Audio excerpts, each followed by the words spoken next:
Hi, everyone. Good morning, good afternoon, good evening, wherever you are watching from. I want to thank you for coming to my second episode of Building Better Bridges, Bridgemakers, episode 2.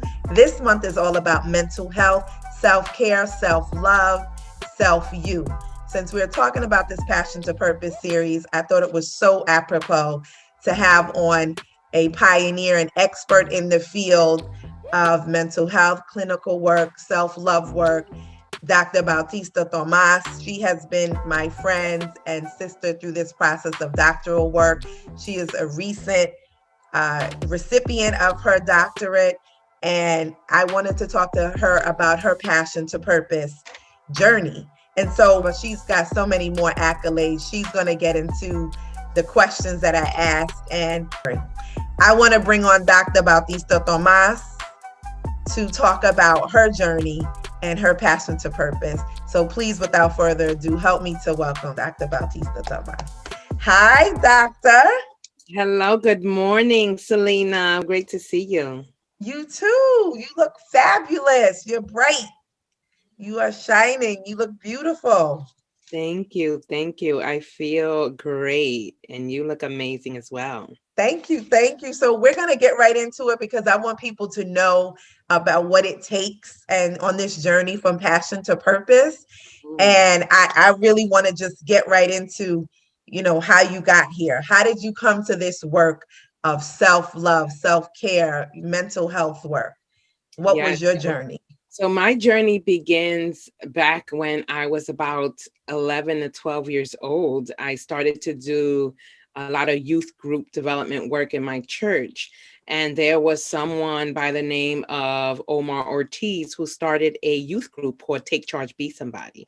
And that was the beginnings of my activism work, my interest in youth development work, my interest in overall sort of community wellness.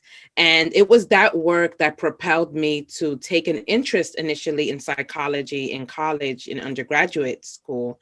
And I felt that psychology, while it was interesting, there was something missing. I felt like the community component was not as emphasized. And then I learned of social work when I was at SUNY Stony Brook in my undergraduate program. And I fell in love with the profession. I loved that social justice was at the core. I loved that the concept was thinking about the person in their environment, thinking about sort of mind, body, spirit wellness. And so I knew that I wanted to make an impact. Specifically at the time, I wanted to work with children initially. And so that's when Can I pause you? Can I ask you, Dr. Bautista? And I love being able to call you that. I want to know, you mentioned the youth group at your church. Can you say a little bit more about that? Like, what about it inspired you and how you got there? So initially I started participating because I just wanted to get out of the house, to be honest. And that was the way that I was able to tell my mom I was doing something productive and I was outside of the house. And I was able to bring along my friends. So I had a group of about 5 or 6 friends that were part of this Take Charge, Be Somebody group that was funded by Cornell Cooperative Extension. At the time, they were doing a lot of community development work in different neighborhoods. And of course, Highbridge at the time was one of those up and coming neighborhoods in the Bronx. And we met weekly. It was very organized. The person who was leading it at the time was only 18 years old, and he's now an assistant principal at a school in the Bronx. And it was something that was done for the community, funded by an outside entity, but with the intention of the community having a voice in what was needed in the community. Okay, interesting. I like that you did it first to get out the house. I think people need to know that. Like, it's not always something like, oh, I just want to do something worthy, but it ended up being something worthy and supporting you, right? Yes. So that's something new. Thank you for sharing that. So let me ask you then, what motivated you to then pursue this work? I know you kind of touched it, but I wanted to kind of go back and give you a journey. Absolutely. So I grew up in the New York City Housing Authority projects in the Bronx, Highbridge Gardens, and my family was on public assistance. My mother was a homemaker, my father was a taxi driver, and so the income was very limited. And my mother would take me to her public assistance face-to-face appointments, and I would translate for her. She didn't know English. I am a first generation from Dominican Republic. I identify as a Black Latinx. And the way my mother was treated was horrendous. And at the time, the caseworkers would call themselves social workers. And I remember thinking to myself, you know, people come to this office because they need support, they need help. Why are we being treated like we don't belong here? Like we're not worthy of receiving excellent services. So that was my initial entryway into mental health supports, into ways of supporting people with dignity and respect. Like that was something that was sort of pronounced in my mind. Then I became an educational opportunity program student at SUNY Albany. And then my case, my counselor was a social worker. Is that EOP? I just EOP. want to make sure it's all this. Okay, EOP. connected. Okay. You know, I say it out because some people don't know about No, the. I agree. I agree. Yes. And so, and I remember my counselor was a social worker, and I had made a decision to transfer to SUNY Stony Brook because I felt that I wasn't getting the best out of being at SUNY Albany. I had too many friends there. I felt I had two siblings there. So I wanted to sort of go out on my own and find my own identity. And I had made a very thorough investigation into the program. And the way that she addressed me, I thought was less than favorable. I'm going to say it like that. And so I remember thinking to myself, and she's a social worker. Like people that are social workers should treat people with respect, should provide the best of we know what the clients want. And that was my initial interest. So when I learned of social work, I said, oh, this is exactly what I want to do, because I want to be able to create impact. And what I loved about social work, it wasn't about what you wanted for the client, but it was really about you supporting the clients in what they think is best for them. So the empowerment piece is what got me, because I didn't want to tell people what to do. I wanted to help support them in whatever they felt was best for them. So wait, take me back. So it sounds like all of these stories and connections when your mom had to go to the social work office, right? When she had to go and see the people about your benefits. And then you said in college as well, that's when you got connected, when you were in the EOP, which is, what does it stand for again? Educational Opportunity Program. It's a program Education. for low income students that need financial and academic support in college. So when you got that, you had an experience, an encounter there with someone, and it was a social worker, or they call themselves social workers. Yeah, she was a social worker. And it wasn't the best experience. No. And so then how did that, okay, so tell me more. So then that happened, and I just wanted to be clear on what the experience was, and was that in college as well? So it was interesting because my mother was always someone who helped people. Like I always say that she was sort of my first social worker because she collected clothes for the community. People went to her for support. She accessed different social capital and then always shared the information along to other people. And so when I learned of social work program at the undergraduate level, I saw it as an opportunity for me to have that same level of impact.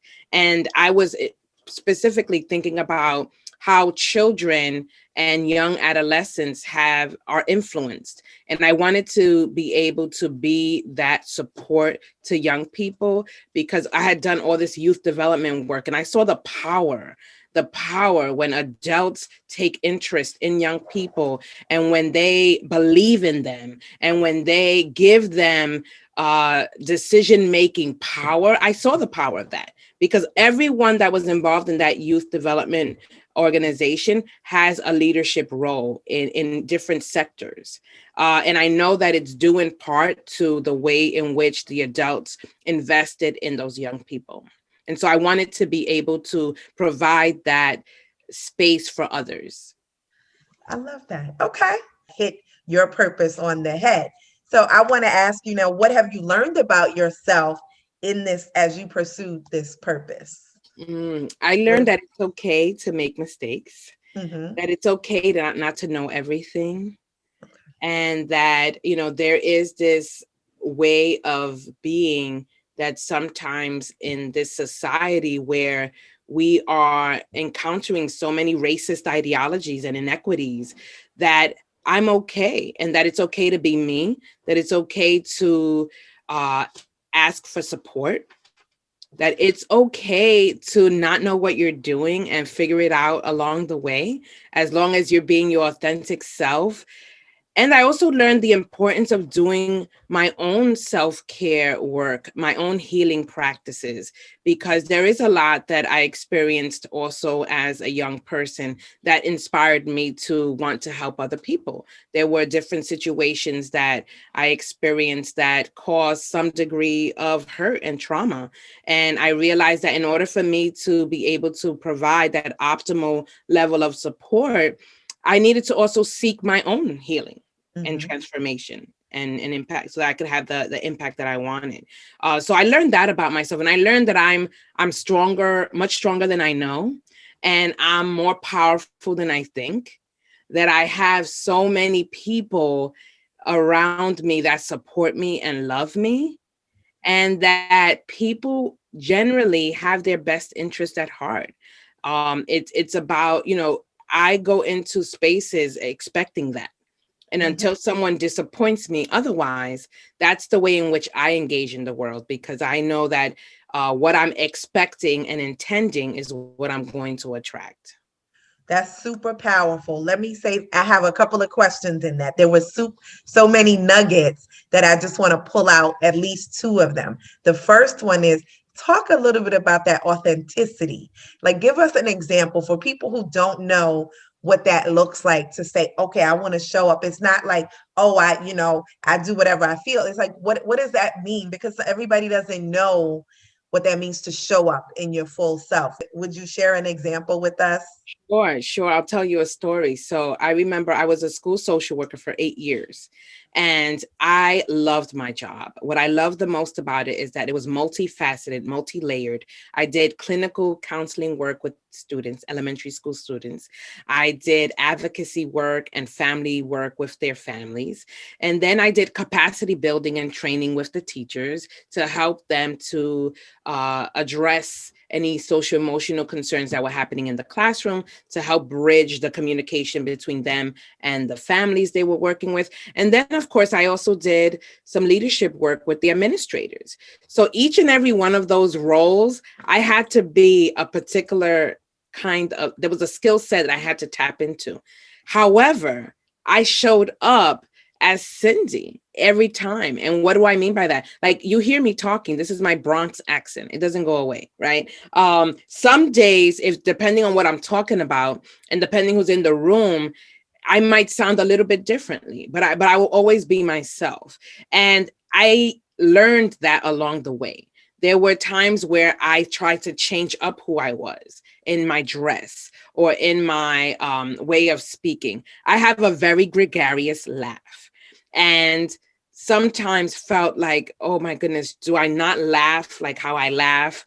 But what I realized is that laugh is actually a healing factor. Like, people literally talk to me all the time about how my laugh helps them heal, because then they laugh because I laugh, right? So I laugh. And there were times when then I left the job at the New York City Department of Education, and started to work at Columbia School of Social Work.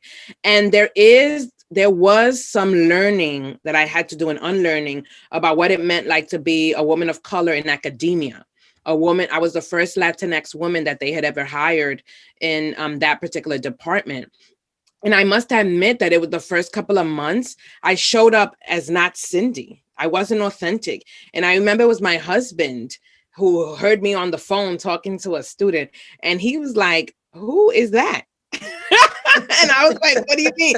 He was like, first of all, I thought I had to dress a certain way, be a certain way to be embraced in that space. And I did show up somebody else, and it didn't work. because then I wasn't feeling myself. I was stressed out to the point where literally I started in July. That December, I was in the hospital because I was sick. I was sick because I was stressed out. And I know that that was due in part to not being my authentic self, not taking care of myself.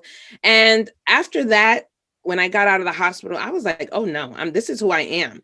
And I show up as me wherever I go, whether I'm training middle school students, whether I am defending my dissertation, right? I am Yes, going yes, to bring humor into the space. I bring spirit into the space because that's who I am, and that's what exudes that. And it took a while for me to learn that.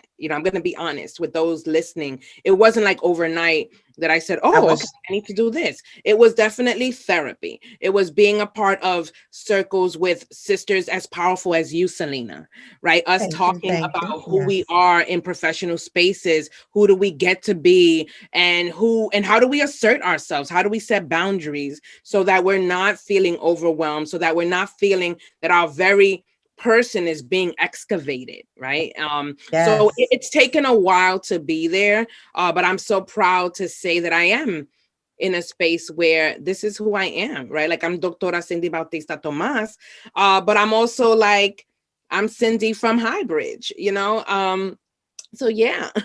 yes. No, I love that. And people do need to hear that, like the process. And that's what I wanted to get to when you mentioned, but you mentioned it already. You got therapy, it took work, it took a process. And so I think I wanted to hit a little bit on, because you just opened that up. What process was it? Just therapy, or was it more, not just, but was, because we are talking about mental health. What kind of things did you do? Like you had weekly therapy? Did what was that process coming from Yeah, a non-therapist? Like, what does that look like? absolutely. And how So did you know to go seek that out? I knew that therapy was going to be part of my process when I saw that my thought process was affecting my ability to perform, right? And it looked like procrastinating. It looked like the self-talk, the negative self-talk. It looked like not getting out of bed. Okay. It looked like, right? So it looked like so many different things. It looked like me withdrawing and disengaging. I'm a very social person, social butterfly. And when I would get phone calls and then looked at my phone and then didn't want to pick them up. And I'm not talking about the occasional breaks that you want to take because you need to sort of disconnect from people, but it was the overwhelm, the feeling of overwhelm, and that I also felt like I didn't want to overburden the community around me. Like I have really great friends that I could talk to for sure. But it felt like it was a little bit beyond their scope. There were definitely some childhood situations that I had to process. And I knew that it was time for therapy. Saying key things, and people need to hear this. So I want to make sure they hear this part. Going beyond friends, right? When did you know, or how do you know? Because some people, it is taboo in certain communities, right? Black and brown communities, that it's not always, I mean, we're getting better, but how it's not always that best thing to say, oh, I'm going to a therapist. Like, how did you know to move past, like, it's not just my friends, I need more? Was this already in your professional career, or was this prior to I that? mean, I think it's a combination. I didn't grow up seeing people in therapy. I grew Mm-hmm. up in a community where it was taboo. I went to Catholic schools where there wasn't a mental health provider on site. There was a guidance counselor that helped you with college, and that was that. But then I had friends that were in therapy, and they would share their experiences. And then, of course, being in a graduate program, in an undergraduate program in social work, the recommendation is always to be a service recipient so that you can experience that exchange, so that in the future, when you're in that role, you're familiar with what the client experiences, particularly in that initial sessions when you're developing a rapport and a relationship. And so I knew that I wanted to be a part of it because I didn't know if I wanted to be a clinician or not. But also I knew that there's a lot of stuff, right? Like there's a lot to being who I am. I also was able to tap into spiritual support as well. I am someone who believes in community. uh I love to be a part of church communities. I don't consider myself specifically to be religious, but I love being a part of a community of faith. And so whether, now it looks like a virtual space, but certainly I like to engage in scriptures. I like to listen to sermons. So there was also that part of my process. I also enjoyed Bible study, reading devotionals. There's a whole morning ritual practice that I have where I ground myself. And so I would say that it's a combination of things that I has like that. support me. I like that. No, it's multiple ways in. It's not just one way. Like people think you just go one way, and you're giving us there's multiple ways to help heal and support yourself. Right. If Absolutely. I'm saying that right. And one other thing you said that I loved as well is you said I show up in spaces fully expecting something. And can you talk about that? Because that was so salient to everything that you said. Like you healed, got your healing and how you got to this point from church and your mother and the experiences at college. Now when you show up, I want people to hear that, because that is so specific and pointed to everything you said. Talk about how you show up in these spaces and what that means. Like you show up already expecting. Sure, sure. So and what's interesting is there's a lot of research actually out in the world in psychology and in social work that supports this mind body practice of positive psychology, some people call it, where it's the visioning is Mm-hmm. also an area of research that has been substantiated, where if you believe, right, that something is going to be what it's going to be, then there is this whole cognitive process that is part of it, where then you then embody that feeling, right? Mm-hmm. So when my mother, this was also my mother and my father, they expected the best from people, and they always, we always had people over. They were people that were very social in the churches and in different communities. And so we grew up with that ideology of like, everyone is wonderful unless they prove you otherwise, Okay. and what happens with that is that I genuinely, I do my best. I'm not saying I'm perfect. When to come into spaces, just thinking, whether I start a new job, when I meet people, I always think, oh, they have my best interest at heart, until they prove otherwise, right? Because people will show you who they are. And then when Yes. they show me who they are, I'm like, okay, boo, I got your number, right? Like, I'm not going to be Yes. like skanky with you, but I Right. got your number. I Right. know I need to protect my space. I need to protect my energy.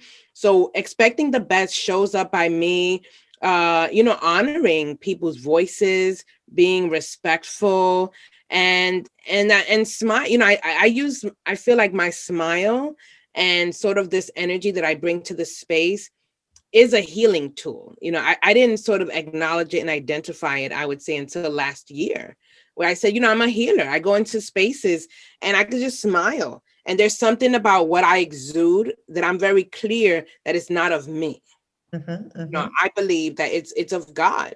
And so I believe that everyone is their God self, and they're doing the best that they can with what they have. And my role is to be the best that I can be. Mm-hmm. Right? Like, I'm not looking to change people.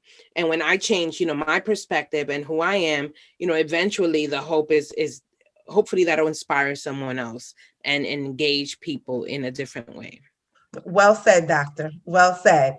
I I wanted people to hear that, because I think that's important to know that process. And you have put out a lot of information thus far. So I want to ask, and I want you to share with the people, in pursuing your purpose, what have you accomplished? Your Mhm. passion. Wow, thank you, Selena. That is a great question. And I love that you asked me that question, because I don't often take time to pause and to Mm-hmm. think about what are the things that I've accomplished. So I am 44 years old. Mm-hmm. My greatest accomplishment is two little people. One is Naila, and she is 18 years old. She's a freshman at Ithaca College. She won the Social Justice MLK Scholarship at Ithaca. Woo! And Mm-hmm. to me, that is an accomplishment because maybe she observed me and the things that I'm doing, but she certainly asserted herself as a social justice agent. And Mm-hmm. so for me, I feel really good about that, that I put something forth in the world to her that created that inspiration. Yes, Second is that my is son, amazing. Amiri, who's a Mm-hmm. freshman in high school and is continuously questioning um, the injustices of the world, and very active participant in classes and group experiences, and is inquisitive about what his role is going to be in the world. And so that makes me really excited about what he's going to end up doing with himself. And sort of that's my personal, right, joy of what I feel like I've contributed in terms of the little people in my life, although Yes. very little. Um, I've been able to, obtain my degrees, right? My undergraduate, my master's in social work, my master's in MPhil that you get along the way of the doctoral journey. And that I did that while, not only that I did that, but that I did that while working full time, while Yes. raising a family, while caring for a mother with Alzheimer's, while running a successful business that I'm very proud of. Velocity Visions was started in 2017 because me and my friend, we started to use tools to help support ourselves. And we were interested in sharing those tools to the world. And so right now we've worked with over probably thousands of people at this point with different organizations. We've done small group like vision board workshops. We've done training, facilitation, and retreats in organizations with leadership.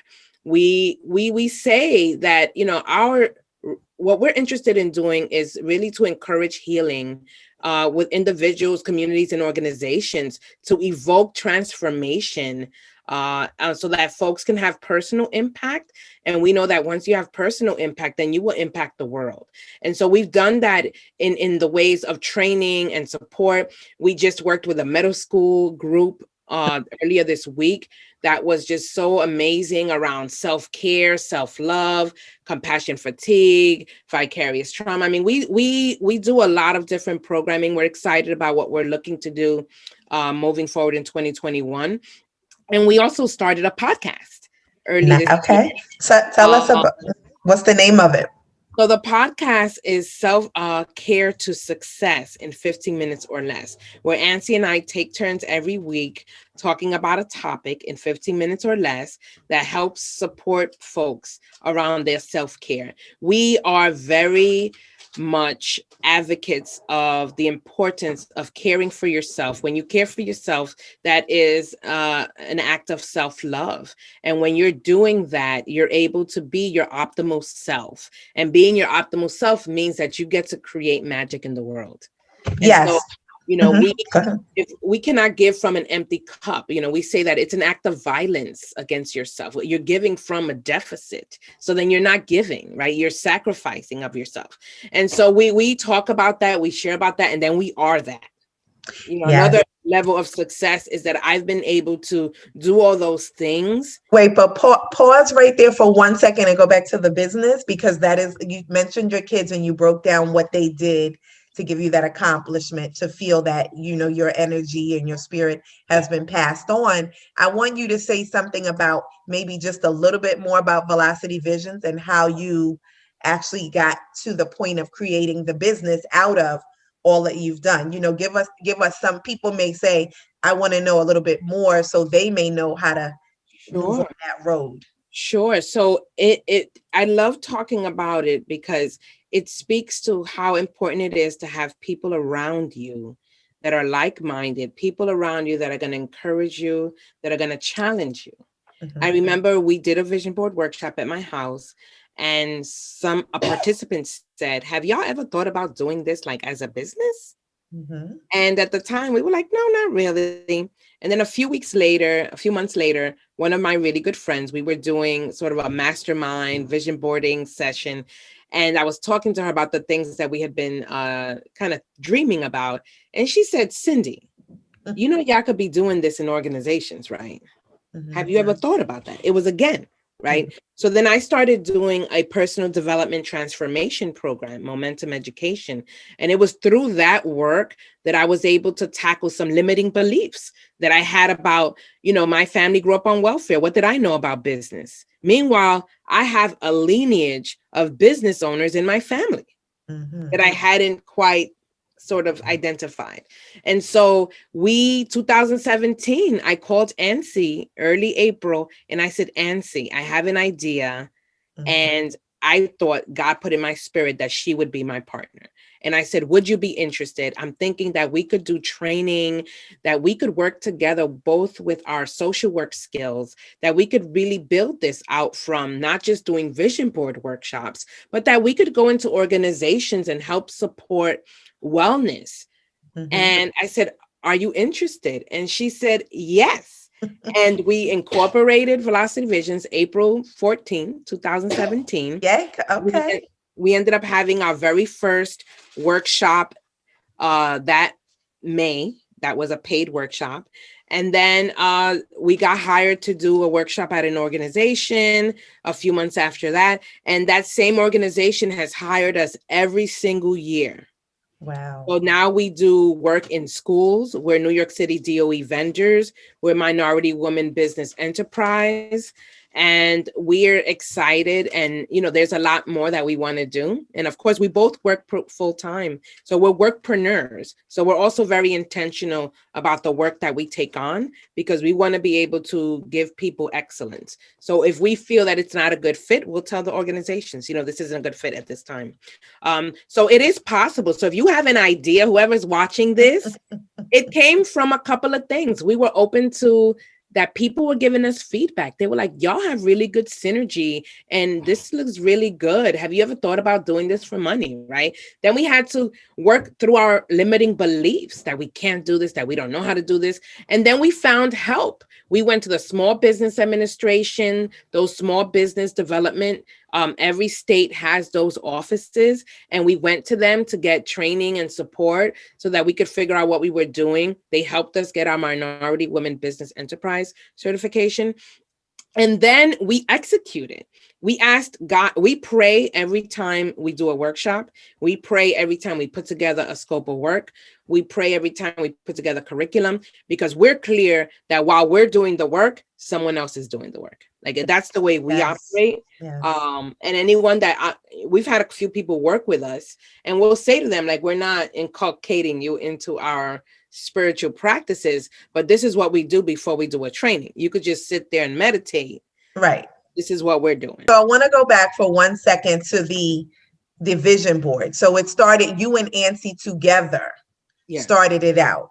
Yes. And then you started just, they were free to people, a few small group of people that when you first started, it was just an idea you had first in the beginning of the year. Like, how did it start? I just Okay. want to So get to the yeah, hold on, let's genesis of start again. that. So Ansi and I were both divorcees at the same time. Okay. And we were both going through it. We were both single mothers trying to figure out life. And I remember just feeling so down and out as a single parent. And then she was a single parent. And she found a book, Jack Canfield's The Success Principles, and she benefited from it. She was like, Cindy, I think this book would be great. I remember the day she came to my house and put the book on my table. I remember the day. She said, read chapter so-and-so. I think you would really love it. And I think that we should start being accountability partners and help each other through this situation that we're in. So out of that book, you know, there was a recommendation to create vision boards. So I started vision boarding and I started manifesting things and I started creating outcomes in my life. We started meeting weekly through the phone, holding each other accountable. And then I remember one day I said to her, Ansi, we've done amazing work together. Why don't we do a vision board party? Because I want my friends to also be successful in their lives. Okay. And that's how it started, where we said, well, let's do this for our friends. Okay. And we did it in my living room. For about 4 years, we did it in my living room, and we would have wine and it was a party, Okay. and people were manifesting all kinds of successes that was so inspiring. Okay. So that's I wanted people to hear that, because anyone listening needs to know it's a journey, and it took you 4 years, and then but it evolved, and it was something you did out of your passion, out of your pain. So I wanted that's integral in knowing how you grow, and you and Nancy came to evolve a Velocity Vision, Mm, right? Velocity Visions with an velocity S, vision. right? Right. So Mm, one of the other things, so thank you. That's profound. And I think it's information to show this journey. And you've done such an amazing job of just laying the story out, because I want everyone to hear that this is a process. It doesn't just happen overnight. It takes work, and you put in the work to do this. So one other thing I want to ask you is, what do you want others to know about your process of your journey to mm. passion and purpose? I want them to know that it hasn't been an easy one, Mhm. and that for me, it's been about embracing it all, Okay. right? The good, the bad, the ugly, and then taking from those situations learning points.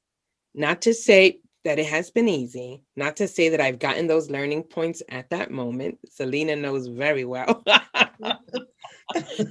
But it's also been about being open to new ideas. I have to say that what's been so fantastic about this journey, one of the other successes, I don't want to leave this out, is that I've been able to have a successful marriage to a Yes. man that I met in 2009. And we got married in 2013, the same year that I started my doctoral program. So he had no idea what he was getting himself into, but he has been my greatest supporter. And so I learned how to be in partnership with him, and I know I'm very ambitious. I'm a leader. I am also someone that cowers sometimes and has difficulty embracing her power, right? Mhm. And my influence. And it's been through the years of always being open to different forms of healing, being open to the possibility that I need support. Mhm. That has been a huge one for me, because I grew up with so much disappointments that it took me a while to get to a place of even the whole dissertation process, right? Learning, when did I need help? How was that help going to look like? And being able to identify the strengths around me. So I want people to know that while I can stand here confidently and say, I am powerful, I am a woman who embraces all that comes to my life right now, that wasn't always the case. That's what I want them to know, that it was a journey and that everyone has their journey. And the day that I stopped comparing myself to other people Mhm. and getting in with what's going on for me, what's my learning lesson for me here, was the day I feel like that I was truly able to embrace all the gifts and talents that I hold, and that I can now share them with the world and not be afraid to do so. I mean, there's still things that people call me to do, and I'm like, I don't want to do that. Like the whole podcasting, I hate my voice on the podcast. Like, I hate it. But you know what? It's not about me. It's about, we're giving messages to help support people. So I want people to know that you have your own journey. Be open to the possibility that it may take a pivot in ways that will inspire you, while it may not look like inspiration initially. And so, I want people to know that while I'm here, and I thank you, Selena, for being a part of my journey and being a part of my success in so many ways, that there's a journey to that, and it's okay to embrace it all. Okay. Well, that's a beautiful message to get them to understand that it is that journey, and you are truthful with yourself about that. And when you said you thank me, I thank you for also being a part of my journey, and appreciate you for it. So I want to leave you with this, well, ask you this final question, as if you haven't put it all out on the table already, right? How can others, if they are interested in working on themselves, and I do mean the mental health journey, the self-care journey, the love journey of themselves, how can they get engaged to begin? Like if you don't know where to start, how to start, how would you then tell them to, what are some, what are your top 3 or 5 tips or whatever number you have that you would share with them or First I leave them with? Yes, first I would say to develop a morning routine or a routine. For some people, it's in the morning, for some people at night, where you allow yourself an opportunity to reflect.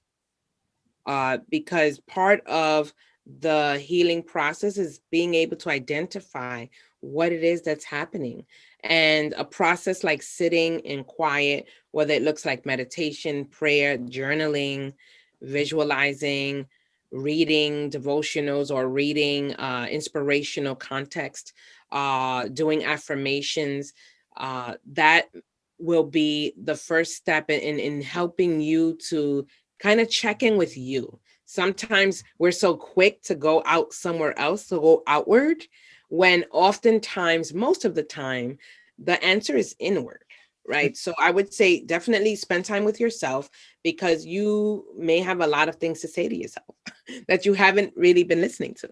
So I would say that would be one thing. And second is to, look around you, because sometimes there are resources around you that you may not have identified. And it might come in the form of, maybe you have someone on Instagram that has been talking about mental health, and maybe you've been ignoring it, but maybe it's time to sort of check in. There's so many amazing podcasts, resources, YouTube channels that will help you at least to connect the dots, to think about, is this what's happening for me? Right. And being mindful that you don't go through a rabbit hole, right? Because sometimes we could sort of start self-diagnosing ourselves. Right, um right. and third, I would say, give it a try. Give it a try. Many of you, if you have health insurance and you're fortunate to have health insurance, some health insurances have special programs for behavioral health, they call it. Some organizations have EAP services, which are employee assistance programs. And those programs I love, because when you try them, you don't have to pay a copayment until after the sessions are done. So give it a try. I would say, if you're feeling overwhelmed, like your thought processes are interfering with your ability to engage in life, whatever part of your life, then it's time to speak to a professional. And a decision on who to talk to may be, researching, what does a social worker do, a psychiatrist, a psychologist, licensed mental health therapist. My therapist right now, interestingly enough, is a psychiatric nurse. Wow.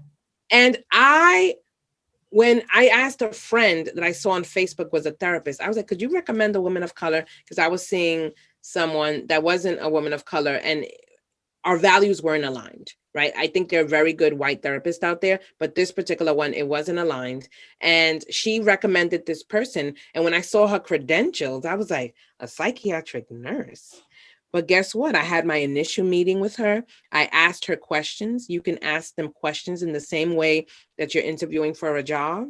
You would interview your therapist. And I loved her vibe. I loved her energy. She answered the questions in the way that made me feel good about therapy. And we've been working together now a year. And I've made such amazing strides, I feel like, because of the work that we've been putting in together. And so I would inquire and be open to it, because it may not be a social worker. It may not be a psychiatrist. It might be an art therapist. Right. Right. And so those are the 3 things that I would leave people with, and to really spend time with yourself. Some people are so afraid to do that. But you are awesome, and you have all you need.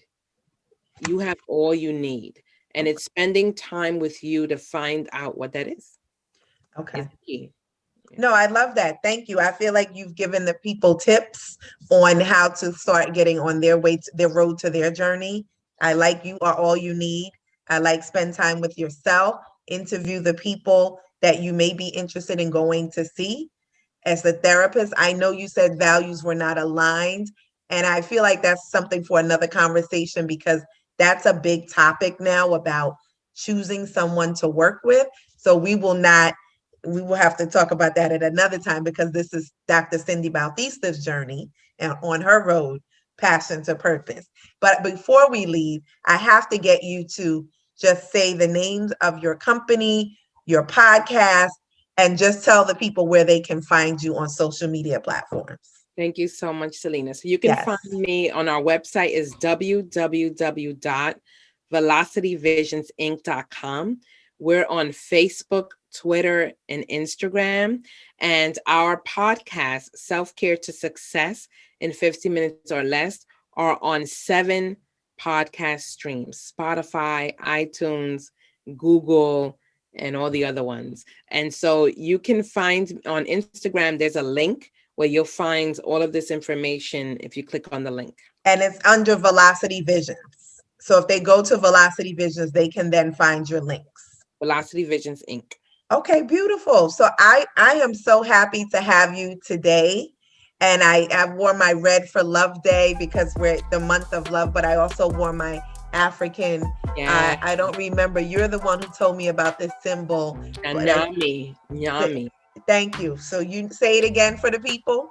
Called Nyami. It is an Adinkra symbol from Ghana. Yes, and it reminds me, since we're celebrating Black history, I just thought it was apropos to put that on as well, because we love our people. And so for me, love is about expression and colors. And so I wanted to honor that. Thank you, Dr. Bautista-Thomas. I thank you so much for your time, for sharing your nuggets, for sharing your road from passion to purpose. And I want everyone to know that you too can be the bridge. Cindy started off talking about how it started volunteering, and she got through a winding road of it with her going to church and wanting to get out the house. But then it was her encounters. Cindy talked about her time at the social services offices, and then her encounters in college, and then her journey onto her business, her podcast, her vision board. So I want all of you to take these nuggets and realize that it is a journey. And what else does it do? It takes work. Mm-hmm. So when you're in this work, be the bridge to this work. This is our second Be the Bridge episode, Bridgemakers 2, and we are signing out. Thank you. Peace. Thank you. Thank you so much.